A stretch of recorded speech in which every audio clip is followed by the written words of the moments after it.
quand j'ai atteint la majorité, je me suis retrouvé à la rue. C'était quand même un gros moment de galère, mais bon, j'avais quand même le moral. Et je me suis engagé à l'armée. Et en fait, j'attendais beaucoup de choses de l'armée. Hein. Moi, quand j'y étais, je pensais défendre les gens, la veuve et l'orphelin, et puis pas revivre ce que j'avais vécu.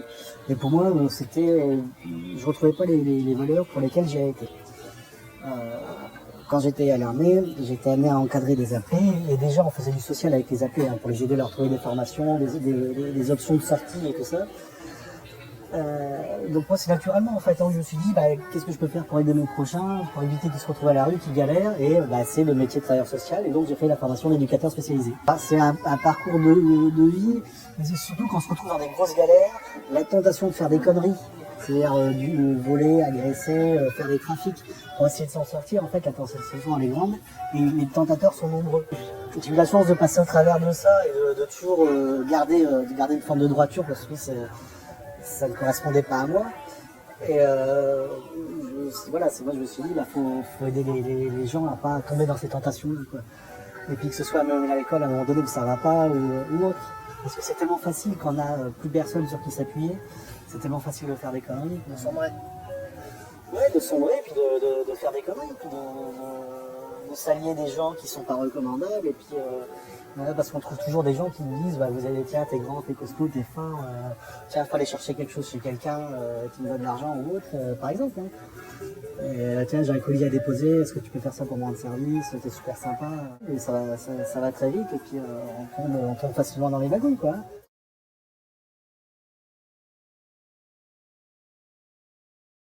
Le social, c'est 20% public et 80% associatif, et 80% associatif sur financement public. Donc sur des institutions, sur des associations en général, c'est 95% d'argent public et 5% de dons, par exemple. Et la délégation des missions d'ordre public dans le social, c'est une facilité de l'État pour un moment l'État ne pas avoir de fonctionnaires et pouvoir fermer des branches. Par exemple, vous avez des branches d'éducateurs de rue, des associations qui ferment, et l'État n'a pas l'obligation de recaser les gens, puisqu'on est dans du privé, c'est à l'association de se débrouiller. Par exemple, sur les centres fermés, les centres d'éducation renforcée ou d'éducation centres éducatifs fermés, ces centres-là qui vont dans des prix de journée de 500 à 1000 euros la journée. Il y a eu 2 centres en France de fonction publique, donc avec des fonctionnaires, sauf que comme il y a des agressions, il y a des menaces, tout ça, des fonctionnaires qui se retrouvent en arrêt maladie, ça ne le fait pas. Donc en fait l'État, dès que les publics sont un peu trop compliqués, l'État enfile des missions aux associations. Tous les centres d'hébergement d'Île-de-France, au moins de Paris, mais même d'Île-de-France, à 90%, c'est sur du fonctionnement État. C'est-à-dire que l'État dépense en moyenne 1 500 € par mois et par place. C'est-à-dire qu'on est à 18 000 € par an de prise en charge pour l'hébergement, les repas et le suivi social. Ce qui est quand même pas rien. Vous avez l'hébergement d'urgence, l'hébergement de réinsertion, les pensions de famille, et ainsi de suite. Avant, les associations s'arrangeaient entre elles, mais sur avec l'argent de l'État. Donc l'État, à un moment donné, il a dit bon, on va arrêter, parce que y a des associations qui n'ont pas de relais, qui n'ont pas de lien. Donc ils ont créé les SIAO, c'est des dispositifs d'intégration et d'orientation qui est chapeauté, en fait, qui est sur un dispositif mi-public, mi-privé. C'est des personnes, ils sont à peu près 7-8 personnes qui gèrent les entrées et les sorties de ces centres-là. Eux, ils font les entrées et les sorties par demande d'un travailleur social. Un travailleur social qui peut être dans une association, au niveau de la mairie, ou même à l'hôpital d'ailleurs, qui font des demandes au SIAO pour placer ces gens-là. En fait, et c'est le SIAO qui décide en fonction du profil, donc de ce qu'il y a écrit dans la fiche, et des profils des établissements en fait. Et ça marche assez bien. Alors le gros souci, c'est que ce fonctionnement-là, sur Paris, c'est 1500 travailleurs sociaux, rédacteurs de fiches SIAO, avec des niveaux de compétences différents. Les travailleurs sociaux qui n'en ont rien à faire et qui vont remplir 3 lignes dans la fiche, en plus des informations, des techniques administratives. Et vous en avez d'autres qui vont mettre tout un pataquès où la personne elle est formidable et tout ça. Si un travailleur social ne met que 5 clics, la personne n'aura jamais de place. Et si vous en avez certains qui mettent tout un pataquès et qui mentent sur les personnes pour les placer à tout prix. Bah, c'est beaucoup de la loterie et c'est pas de la faute des SIAO, hein. C'est aux travailleurs sociaux de se remettre en cause. Alors oui. Alors ils sont politisés, si vous voulez, enfin, c'est-à-dire que quand on est entre nous, quand on discute entre nous et tout ça, oui, ils le sont même pour beaucoup, hein, parce que vous retrouvez en plus régulièrement sur les panneaux d'affichage toute une forme de propagande. Ils sont même pratiquement tous à gauche, ils l'assument, ils ne le disent pas dans des réunions ou autres, mais c'est-à-dire qu'ils vont placer leurs idéaux en avant et ils vont jeter l'opprobre sur les personnes qui ne sont pas d'accord. Il y a encore un autre côté vicieux en fait par rapport à tout ça, c'est-à-dire que l'État ayant une politique de favoritisme pour les migrants qui est tellement énorme, c'est les associations passent leur temps à râler contre, mais en fait il y a de l'argent pour. Vous avez Aurore, Emmaüs, Secours catholique, vous en avez plein d'autres qui touchent énormément d'argent. Mais ce qui est assez folklorique, c'est d'avoir un discours de dire l'État ne fait pas assez alors que l'État fait énormément. Donc ils sont extrêmement pro-migrants et ça a un côté quand même pervers par rapport à les travailleurs sociaux. Moi je le dis clairement, je me prends régulièrement la tête avec eux. C'est-à-dire que les migrants qu'on a, généralement ce sont des migrants économiques. C'est-à-dire que c'est des gens, ils arrivent, vous leur dites tiens, il faut aller chercher tel endroit à papier. Un migrant économique pose beaucoup moins de problèmes que quelqu'un qui a vécu à la rue, mais quelle que soit son origine, quelqu'un qui a vécu pendant 1 an, 2 ans, 3 ans, 4 ans, 5 ans à la rue, n'a pas du tout les mêmes problèmes, et en France, n'a pas du tout les mêmes problématiques qu'un migrant économique. Un migrant économique, c'est le gars qui est là pour se faire du pognon, donc on lui dit tiens, métier à forte tension, il cherche des agents de sécurité, il cherche, je sais pas, des agents de nettoyage, les gars ils prennent parce qu'ils veulent du pognon. Donc le patronat est très content, et pour le travailleur social, c'est beaucoup moins de boulot. C'est quand vous avez quelqu'un qui fait tout ce qu'on vous demandez, c'est formidable. C'est-à-dire que quand vous avez entre 15 et 20 suivis dans un centre d'hébergement, si vous avez 15 migrants, vos journées sont tranquilles. Les journées sont vraiment super tranquilles. Et vous prenez des SDF qui ont des problèmes d'alcool, de toxicomanie, qui ont des problèmes psychiatriques.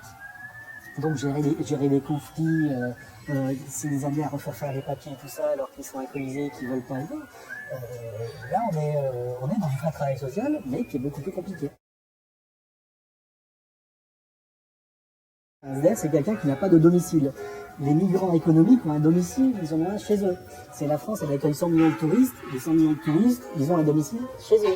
Les migrants économiques vont repartir en vacances chez eux. Et ils le font très bien, ça. Ils repartent en vacances. Vous avez des centres de demandeurs d'asile. En France, des cadavres, centres d'accueil de demandeurs d'asile qui sont vides en été. Les gens, ils sont repartis au bled en vacances. Donc, ce sont des gens qui ont bien souvent la maison et qui sont propriétaires au pays.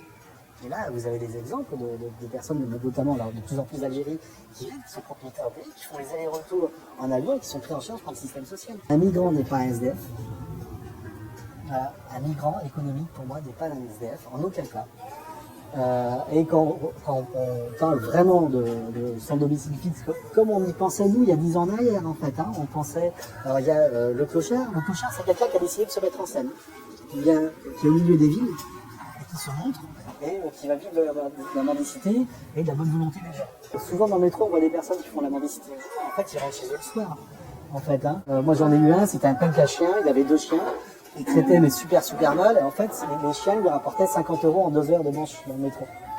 50 €. Et le gars il partait, il dépensait tout dans la drogue, et les chiens étaient vraiment maltraités. Un marginal qui est hébergé par l'État et qui vit de la manche, on dépend de gens qui travaillent, je ne vois pas où la personne va vivre à la marge. Avant, on avait les routeurs, et c'est les plus anciens connaîtront, c'est ceux qui allaient d'église en église, et qui voyageaient, qui restaient pendant 2 mois, 3 mois, et puis au bout d'un certain temps, alors qui abusaient de la montée des gens, parce que les gens au début devaient arriver, ça c'est propre aux Français en fait, s'il va arriver quelqu'un. Le peuple français est le peuple le plus généreux au monde, ça c'est pas compliqué,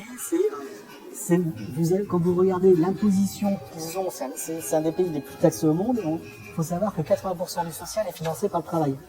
D'accord ? Quand vous regardez ce qu'ils donnent au niveau des associations, en plus de leur prélèvement salarial, parce que déjà le prélèvement salarial, c'est énorme en France pour financer pour financer du social, où on en est à des 1,5 milliard d'euros d'hébergement d'urgence. On ne parle même pas d'hébergement de réinsertion sociale, et ainsi de suite. Et donc les Français donnent en plus aux associations, au Téléthon, ils participent à ces activités-là. Quand ils peuvent rendre service, ils le font. Et donc les Français, c'est le peuple le plus généreux du monde. C'est un des peuples les moins racistes. Hein. Ça, moi je tiens à le dire parce que quand je dis oui, les Français ils sont racistes, je me dis c'est pas compliqué. C'est quand on va défiler du 14 juillet, c'est quelle est l'immunité qui est la plus applaudie. En fait, hein, c'est la Légion étrangère, parce que eux, quelqu'un qui vient en France et qui donne sa vie à la France, les Français ont un énorme respect pour eux. Moi j'en ai eu un notamment, c'était quelqu'un qui était en désaccord avec la Légion, mais il a été sorti de la rue en une semaine, hein. En une semaine chrono en fait. Hein. Parce que le gars c'est un ancien militaire, il se comporte comme un migrant économique. C'est-à-dire que tiens, fallait chercher tel papier, tiens, va à Pôle emploi et toi tu de la sécurité ça t'intéresse. Oui, bah va à Pôle emploi, tu dis que tu veux faire ça, et si tu reviens avec un papier disant que tu vas en formation, moi je trouve une solution d'hébergement. Et le gars il l'a fait et il était super content, il est sur l'hébergement. Voilà. C'est-à-dire que les solutions d'hébergement en France, notamment sur Paris, il y en a beaucoup. Il faut savoir que vous allez dans les centres d'hébergement d'urgence, les vrais centres d'hébergement d'urgence en fait, hein, qui sont dans l'accueil inconditionnel. Alors qui dit accueil, c'est la façon de rentrer dedans. Parce que l'accueil inconditionnel ne veut pas dire qu'après on garde ad vitam aeternam. Hein. Les centres d'hébergement d'urgence, c'est de l'accueil inconditionnel. Les centres d'hébergement et de réinsertion sociale, il faut que les gens viennent avec un projet. Et qui dit projet, vaut mieux être en situation légale. Mais dans les centres d'hébergement d'urgence en accueil inconditionnel, en général, on va jusqu'à dans les 90% de sans-papiers. D'accord ?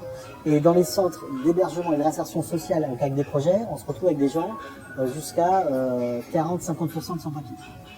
D'accord ? Ça, je rappelle que c'est l'État qui paye. Hein. L'État, il ne donne pas de l'argent au hasard. Hein. Vous prenez l'administration française, elle sait très bien où elle dépense son argent. Et donc, c'est la DRIL, la Direction Régionale Interdépartementale de l'Hébergement et du Logement, qui gère ce qui se passe dans les centres. C'est-à-dire qu'elle donne l'argent, elle va savoir qui il y a, dans quelle situation ils ont, et ainsi de suite. Donc l'État, c'est très très bien. Là, la directive de Gérard Collomb, ça va être la plus grosse machine à régulariser de toute l'histoire de France. Ils vont aller dans ces centres. Et au lieu, avant c'était l'aide juridictionnelle qui permettait à ces personnes-là de demander de la régularisation au titre de la circulaire Valls, donc plus de 50 présences en France, ou plus de 10 ans. Voilà. Donc, en fait, l'État va aller dedans et ils vont faciliter tout ce qui est papier administratif et tout ça pour régulariser ces personnes-là. Ils vont dire, tiens, toi ça fait 5 ans que tu es là, bah tiens, hop, à tel bureau, ils vont te régulariser, et ainsi de suite. Voilà. Ça c'est juste pour gagner du temps pour régulariser un maximum de personnes. C'est un scandale. Hein. Et dire quand j'entends les associations qui se plaignent de ça, on est dans le ridicule. On est dans le ridicule. Parce que ça, c'est du pain béni pour eux. Bien évidemment, c'est pour se mettre en scène. C'est comme pour l'histoire des 143 000 SDF en France, qui pour moi c'est ridicule. C'est n'importe quel Français qui a les yeux un minimum ouverts voit très bien. Il n'y a pas 143 000 SDF en France, parce qu'en fait c'est pas les nôtres avant les autres, c'est nous avant les autres. D'accord ? Si les mouvements nationalistes devaient s'occuper de personnes, ce seraient des personnes âgées qui sont abandonnées dans les campagnes et qui vivent sous le seuil de pauvreté, qui sont isolées, qui n'ont strictement aucune aide. Ça, ma position à moi, elle est claire. Pour les SDF, vous avez tout ce qu'il faut en France. Hein. Et quand vous êtes dans Paris, toutes les aides qu'ils ont pour manger gratuitement, pour avoir des vêtements, pour avoir des cartes téléphoniques. Si vous allez à Emmaüs Défi dans le 19e, si vous allez le mercredi à midi et vous donnez des cartes téléphoniques gratuites, il y a une bousculade. Hein. C'est que les étrangers qui viennent et qui se battent pour avoir des cartes téléphoniques gratuites. Hein. Donc en France, il y a vraiment largement tout ce qu'il faut. Et moi, qu'on vienne me dire, que les gens viennent me dire, même dans Paris, on va dire, tiens, on va prendre Paris. Est-ce qu'ils ont vu 1000 SDF dans Paris et SDF dans le sens sans domicile, comme les gens l'entendent maintenant. C'est en clochard, en vrai clochard. Dans Paris, on doit être à 200-300. C'est ça, en fait, c'est Sarkozy, hein, c'est la loi Dallot-Sarkozy hein, qui impose à ce qu'il n'y ait plus personne dans la rue. Et donc, ce qui fait que l'État crée bêtement des milliers et des milliers de places pour les gens. Quand vous avez en moyenne 100 arrivées par jour sur une ville sur Paris, on en est à 36 500 à l'année. Hein. D'accord ? 36 500 à l'année. Donc ils annoncent régulièrement qu'ils ouvrent 8000 places. Et puis pendant après, ils en revendent encore autant. Donc en fait, des places s'ils veulent, ils en ont. Mais quand vous prenez quelqu'un qui vit à la rue, et quand une personne qui vit à la rue sciemment, a fait le choix de vivre dans la rue, elle ne veut pas avoir de cadre de fonctionnement. C'est-à-dire qu'elle veut pouvoir manger quand elle veut, pour s'alcooliser si elle veut, et les mettre dans des centres en leur disant bah, tu peux manger entre 19h et 20h30, souvent ils n'aiment pas. Et puis, alors j'ai insisté, on les met dans les chambres de deux. Donc je ne sais pas si vous vous rendez compte de sortir de la rue en étant, mais sortir de la rue en étant libre de beaucoup de choses et aller dans un centre où vous êtes dans une chambre avec un mec, quelqu'un à 1m50 de vous que vous ne connaissez pas, bah c'est très violent, quoi. Le mec il peut ronfler, il peut péter, il t'a fait le bled à 2h du matin. En fait, le vrai SDF dans la logique d'il y a 10 ans, on en a énormément, et ça c'est vraiment un drame au niveau de l'État français, sur des personnes qui ont 40, 50 ans, 55 ans, qui travaillent dans une entreprise ferme, et pendant 2 ans ils ont droit au chômage, ils vont à Pôle emploi chercher du travail. Alors ils étaient, je sais pas moi, carreleurs, bouchers, peintres ou autres, ils gagnaient dans les 800 € par mois on va dire, et on leur propose des boulots de smicard, au SMIC à 1000 €, 900, 100 €, parce qu'il y a des personnes qui viennent d'arriver, justement, et qui prennent ces boulots-là au SMIC. Et donc, les personnes refusent ces emplois-là. Au bout de 2 ans, c'est les ASS, qui ne connaissent rien au social, et donc ils ne peuvent plus payer les loyers. Ils se retrouvent à la rue, ils se retrouvent expulsés, et là, il n'y a personne pour s'occuper d'eux. Et ça, moi, malheureusement, j'en ai vu beaucoup trop sur des personnes comme ça, avec un sac à la main, c'est toute la partie administrative, l'autre sac, c'est des vêtements, et qui passent de centre en centre, des hébergements de 4 nuits à un endroit, 5 nuits à un autre, parce qu'ils ne savent pas aller vers les services sociaux.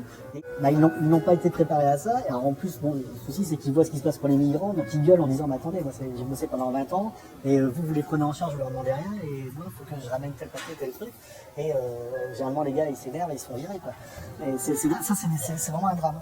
Il y a la fierté, puis alors avant on avait la solidarité familiale qui jouait beaucoup, puis on est quand même dans une société de plus en plus individualiste en fait, hein. Les gens, chacun vit sa vie de son côté, et puis voilà, puis après vous avez des personnes qui tombent dans l'école, et les familles ont essayé d'aider, mais elles n'y arrivent plus, et ça c'est compliqué, hein. Ouais, c'est un cercle vicieux, et puis c'est les gens, moi je suis travailleur social, je suis payé 35 heures par semaine, donc quand je rentre chez moi c'est fini, quoi. Mais quand c'est la famille proche, bah forcément, des fois on est dépassé, on ne sait pas trop comment faire, donc c'est compliqué, hein. Mais sur l'histoire des personnes qui ont des problèmes de psychiatrie, alors on est dans les établissements, on est dans une moyenne de 30, ça peut monter à 40%. Dans la psychiatrie, on a le problème d'avoir quand même dedans, c'est une majorité de personnes d'immigrés, en fait, hein. Ce sont des personnes, ça fait des années qui sont là, qui ont des repères qui sont propres à leur pays, avec leurs propres croyances, et c'est très compliqué. Donc maintenant, ils commencent à faire des formations d'ethnopsychiatrie, d'ethnopsychologie pour essayer de les comprendre. Ouais, ça c'est avec, ils ont leur regard à eux, avec la psychiatrie française, forcément ça rend pas, quoi. C'est-à-dire que vous avez énormément de migrants, enfin d'immigrés, et notamment des pays de l'Est, par exemple, qui viennent et qui profitent de l'hébergement comme c'était l'état de restaurant. Ils ne sont pas coopératifs ou qui disent juste ce qu'il faut pour faire plaisir aux travailleurs sociaux, et qui vont aller faire des trafics à côté, ou il y en a certains qui travaillent au black, hein, mais qui vont faire des trafics à côté, qui vont voler. Et puis, moi je suis avoir bossé dans un centre d'hébergement, il y avait une petite cour, ils ont demandé l'autorisation de ramener un vélo, ils l'ont eu par le chef de service, j'étais contre, et au bout de 10 jours, il y avait 50 vélos dans la cour, quoi. Et ça c'est bien ridicule en fait, hein. Et donc avec des gars qui font des trafics et qui ne veulent pas participer, et les gars disent ouvertement qu'ils vont retourner l'été chez eux pour s'acheter une maison, pour partir en voyage, ou autre, et qui vont revenir à l'hiver, parce qu'ils savent qu'ils seront pris en charge l'hiver. En fait, hein. Et vous en avez plein qui sont connus comme ça tous les ans à revenir, ils sont repérés, ainsi de suite, hein.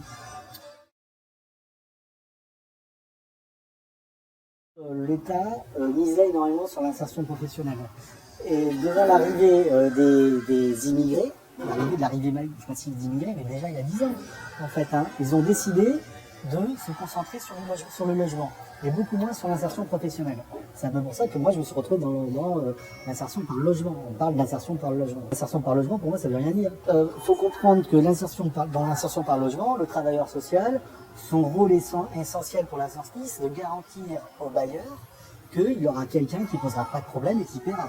Et que même si elle ne travaille pas, elle paye quand même. Alors il y a toutes les allocations logement et tout ça en France, hein, il y a largement de quoi faire pour garantir les loyers. Donc après, ce qu'ils veulent, c'est que des personnes ne foutent pas la merde, en fait, hein, ou ne cumulent pas des déchets chez eux et tout ça. C'est l'insertion par logement, c'est ça. Hein. On est sur Paris, vous avez 214 000 demandes de logement sur Paris. D'accord ? Donc pour trier un peu tout ça et pour accélérer les dossiers, ce qui va beaucoup aider en fait, c'est d'avoir un emploi. Et donc là, forcément, on passe par l'insertion professionnelle. Donc les chantiers d'insertion sont devenus des machines, en fait, à mettre des gens sur du logement. Et vous avez énormément de chantiers d'insertion dont leur logique n'est pas de mettre des gens sur l'emploi après, mais d'avoir des personnes, leur donner un salaire, qui fassent le minimum, et avec les fiches de paye, accèdent au logement. Si vous ne travaillez pas les savoir-être avec les personnes, leurs difficultés et tout ça, quand ils vont sortir de là, ils vont se casser la gueule. L'État paye avec les APL et tout ça. Hein. Faut pas croire, mais l'État est généreux. Hein. Vous avez actuellement des personnes qui sont... j'ai un collègue travailleur social dans le 18e qui me disait cette grosse difficulté à lui, c'est d'avoir des gens qui sont locataires en France, à Paris, et qui ont la maison au pays, ils sont en RSA, et comme le coût de la vie augmente, ils ont des difficultés pour faire des allers-retours en avion, quoi. Et ils demandent des aides financières qu'ils obtiennent, en fait. Hein. Mais la personne en France, elle est considérée comme SDF. Il n'y a que la France, c'est le seul pays au monde où on dit, si vous venez, vous êtes SDF. On a 90 millions de touristes qui viennent en France tous les ans, parce qu'on les considère comme des SDF. Bah non. Et le collègue, il dit, regarde, un tel, il a sa maison au pays, il envoie de l'argent tous les mois. Et j'ai regardé, je dis, c'est vrai, ça. Elle me dit, oui, pourquoi, ça ne pose pas de problème. Donc, c'est beaucoup plus répandu qu'on le pense. Des gens qui sont propriétaires au bled, il y en a énormément. Donc c'est des choses dont on n'a plus vraiment de sens. Et comme le but c'est de vider les centres d'hébergement pour pouvoir récupérer tous les nouveaux arrivants, donc ils vident les centres d'hébergement en donnant l'accès au logement. Si vous avez la préfecture de Paris, elle réserve 70% des logements qu'elle gère, la préfecture, elle les donne au centre d'hébergement pour faire sortir les gens. Un SDF français ou même africain, quelqu'un qui a vécu en France pendant des années et des années, qui se retrouve à la rue, on le récupère dans un centre d'hébergement, on essaie de lui redonner des acquis de vie en société et tout ça. Quand on essaie de le mettre sur des chantiers d'insertion, c'est compliqué parce que par rapport à l'image qu'il a donnée et tout ça. Et quand on arrive à vouloir les mettre sur ces chantiers d'insertion-là, on se rend compte que n'y a pas de place. Vous avez Emmaüs par exemple, les recycleries Emmaüs sur Paris, ils font des sessions carrément de recrutement. Public Rome, afghans, migrants. Et ils le disent. C'est-à-dire que là, quand vous donnez vos meubles par générosité, en fait, ça sert à l'insertion de migrants économiques. En fait, vous avez officiellement, par exemple, dans le 20e, un Emmaüs qui prend 50% de Roms. C'est officiel. Et l'État paye. C'est-à-dire que c'est l'État qui a mandaté pour intégrer les Roms. Et quand vous les rencontrez, vous discutez avec eux, c'est très compliqué, parce qu'un jour ils viennent, un lendemain ils viennent pas, ainsi de suite, quoi. Donc on est quand même dans du ridicule dans tout ça, quoi. Quand vous avez des SDF qui savent qu'il y a des maraudes qui vont passer, que les maraudes vont leur apporter des vêtements, le café, des boissons, une petite radio, et ainsi de suite, c'est ridicule. C'est-à-dire que les gars, on les encourage à rester dans les centres-villes, ils n'ont plus qu'à attendre. Il y a un SDF là, qui commence à être connu, c'est le SDF 2.0. Le gars il tweet et on lui apporte là où il est des vêtements et de la bouffe. C'est-à-dire que le gars il n'est même pas obligé de se déplacer et de faire au moins 500 mètres. Donner de l'argent à un clochard, c'est participer à son euthanasie en fait, hein, à son suicide. Hein. C'est le gars il va s'acheter de l'alcool, il va encore plus s'abîmer. Hein. Pour moi c'est une honte en fait. Hein. Et même si c'est lui donner un sandwich, en fait, c'est l'argent qu'il aurait gratté à côté, il s'achètera de l'alcool. L'histoire d'un Africain qui avait plus de 60 ans, 15 ans en centre d'hébergement et sans avenir, compliqué à régulariser et qui avait de nombreuses maladies, VIH, hépatite C, cancer, qui était très digne et qui se rendait compte que de toute façon son avenir en fait n'était plus en France, son avenir était derrière lui. Et l'intelligence de dire, bah, moi je veux retourner sur la terre de mes ancêtres, pouvoir y mourir dignement et pas être dans une grande ville et puis sans un sou et ouais, sans âme et être dépendant d'un système. J'aurais jamais cru ça. Et donc le gars a demandé à repartir et c'est l'équipe qui a refusé, quoi, l'équipe sociale. Qui devait se faire traiter absolument en France, qui avait besoin de ses soins, de ses traitements et tout ça. Et qu'en aucun cas il devait aller mourir dans son pays, et même s'il y avait sa famille là-bas, la France était là pour le soigner. Et voilà, alors que c'est un monsieur, en perspective de vie, ben, c'était 2 ans grand maximum. Quoi.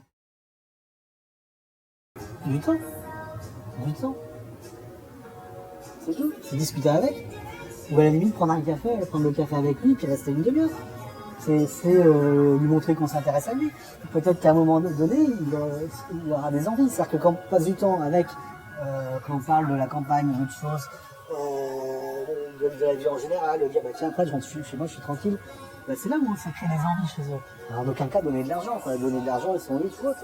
Mais par exemple sur la période hivernale, c'est hyper compliqué avec ces profils-là, parce que les gars ils reviennent, ils ont des centaines de tickets restaurants qui sont donnés.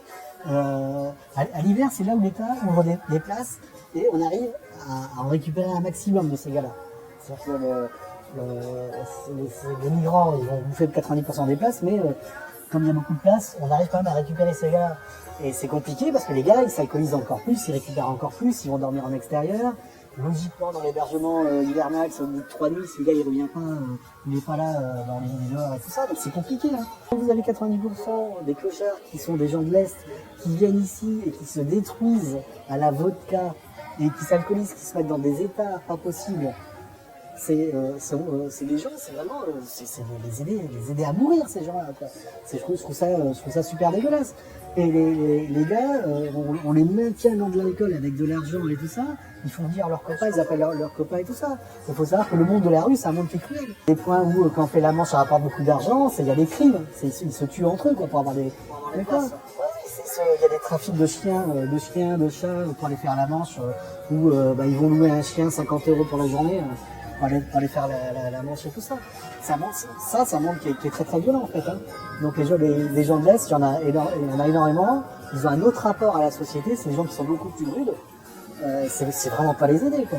Et si on devait avoir un peu de bon sens et qu'on devait aider des gens, je vais pas dire qu'ils méritent, mais qui sont carrément oubliés, ce sont des personnes âgées dans les campagnes ou même dans les immeubles.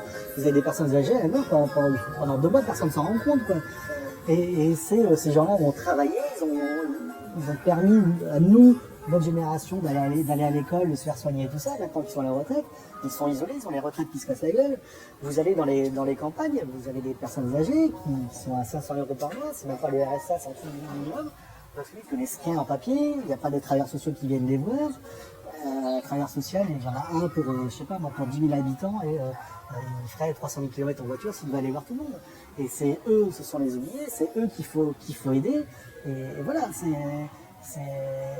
alors c'est sûr qu'aller s'occuper de personnes âgées, c'est moins marrant. Hein. C'est aller faire un coup de ménage, aller faire des courses, passer 2 heures avec quelqu'un qui radote ou autre. Mais c'est ça, le vrai don de soi, c'est ça. C'est certainement pas d'aller voir les SDF. Quoi.